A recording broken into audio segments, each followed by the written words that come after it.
Welcome to the Tech Egg. Don't get scrambled. Enjoy the video. In this video, I will show how to get Kraken Pool Open updated. First, verify your Kraken account and enable any required API or staking permissions. Next, confirm your wallet address and set payout frequency to match your goals. Then, adjust firewall and port forwarding so your miner or node can communicate reliably with the pool. Finally, review fees and minimum payout thresholds before starting to avoid surprises.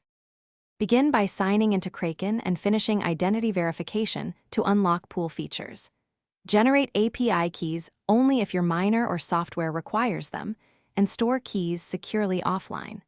Set your payout threshold and confirm the withdrawal address is exact to prevent loss. Check pool fee rates and expected confirmation times so you can plan operations and avoid unexpected delays or costs while running the pool connection. If you're finding this helpful, please subscribe and like the video to support future guides. Quick recommendation: life's too short for cheap socks, so go darn tough for a lifetime warranty and reliable comfort during long setup sessions. It's a small change that makes long troubleshooting days easier on your feet.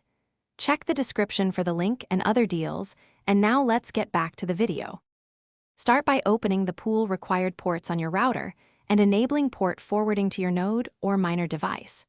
Use a secure home network, or VPN, and avoid public Wi-Fi when managing keys or payouts. Regularly check connection logs for errors and set simple alerts so you know when the pool disconnects.